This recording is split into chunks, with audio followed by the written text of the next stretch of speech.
Hello and welcome to the May update video on my Westside Lumber Company garden railroad. Some may remember last month's video where I announced to spend some more work on my Camp Reynolds scene. The camp houses are placed on regular earth ground and the idea was to keep the grass short by regular mowing. However, the weeds were growing much faster and larger in the spot, overgrowing the camp scene on and on. A couple days after the last video, I had a day off from work, and since the weather was fine as well, I took the opportunity and started the makeover by digging out the dirt in the camp area. I also removed the inner cornerstones along the tracks. After smoothing out the bottom of the pit, I filled in a layer of garden concrete round about 1 inch below the final level as a base. To have a flat surface for the camp buildings, I placed some of the paving stones as foundations. Once this layer of concrete started to bind, I mixed another batch but added brown pigments to color the top layer into a reddish brown, inspired by the dusty red dirt ground they had up in the high Sierras. Unfortunately, I messed up the proportions, so the concrete turned out much darker as expected. Anyhow, I had to deal with it, and so I stepped forward by adding artificial plants. I simply pushed them into the wet concrete to fix them. Segments of artificial grass will be glued down with liquid nails. To plant the trees, I placed pipes into concrete so the trees are removable for maintenance work or replacement. In this latest view, the boxcar is a placeholder for the parts car, which has to be built next. The west side had two such movable parts storages. Usually they were filled in the spring, sent out to the repair shops in the woods until the end of the season. At Camp 45 they were placed behind the truck and cat repair shop on temporary rails. My model is based on an LGB tank car chassis and I created the superstructure in Fusion 360. Later I extracted the files for the laser cutter from this 3D model and the parts were cut out on a 50-watt CO2 laser from plywood in various thicknesses. While the laser was working, I disassembled the tank car chassis and cut off the stake pockets along the sides. Once all parts were cut, I started assembling of the inner core. This basic box will be covered by a second layer showing the board seams and final window dimensions as well as other details. Along the top band of the uprights I added additional pieces to gain more gluing space for the roof panel. The first test fit on the chassis was promising, but needed some more filing here and there. Next, onto the underside of the chassis. I added draft boxes for the link and pin couplers. Since this model will be for static display use at the camp only, the couplers don't need to match the other rolling stock. Whenever possible, I worked on both the car body and the chassis in exchange. While the glue on the chassis is drying, I came back to the car body and added the outside panels.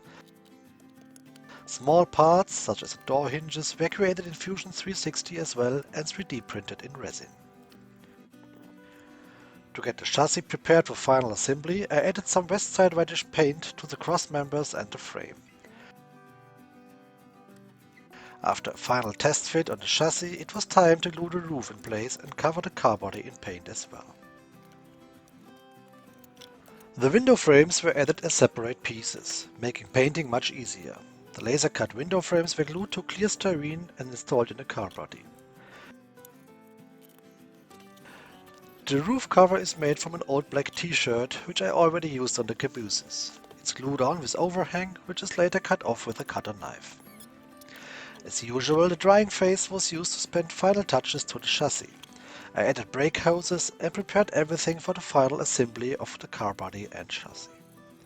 At this point, the car looked mostly done, but the work that flows into all the tiny little details is easily underestimated. Every look into the book showed up another detail that I was going to miss, such as the isolators for the interior lighting over the end door and around the corner, small wooden stops and other parts. More obvious is the handbrake, with roof boards and the ladder at the side. But making a ladder from brass can be challenging as well. I found some 1.5 by 1.5 mm square bar, annealed the ends and bent them 90 degrees to form the uprights. The steps were rough cut from 1.5 mm brass wire and then installed in place with help of the resistor soldering tool. It worked okay, but was a challenge. Next time I might laser cut a fixture jig, which would have made things much easier. With some black paint from the rattle can, the ladder was finally ready for installment. At least the window shutters were the final parts to be installed. I used 3D printed hinges again to install the laser cut wooden shutters. I also added wooden stripes to keep the shutters open, or in this case to support the hinges, which are very fragile.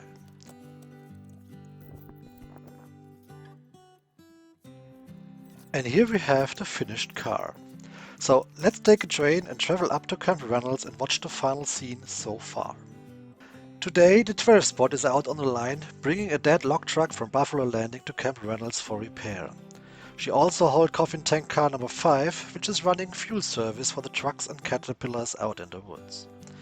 The train has just rounded the generator shed, which provides the camp with electricity, and is now rumbling through the camp behind a row of bunkhouses.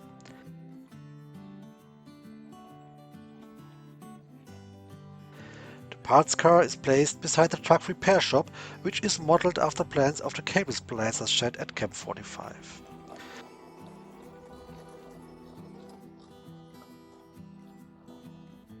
After passing through the camp, the train backs up to push the diesel car and flat car into the camp siding for unloading.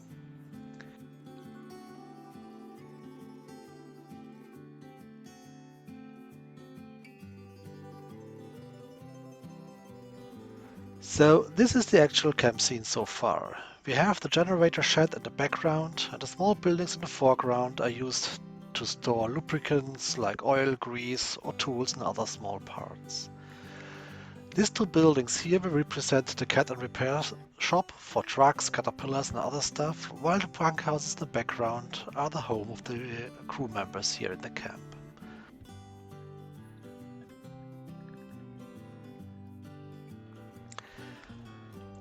Well, and after all the work spent on both the parts car and the camp scenes rebuild, I feel both tired and hungry.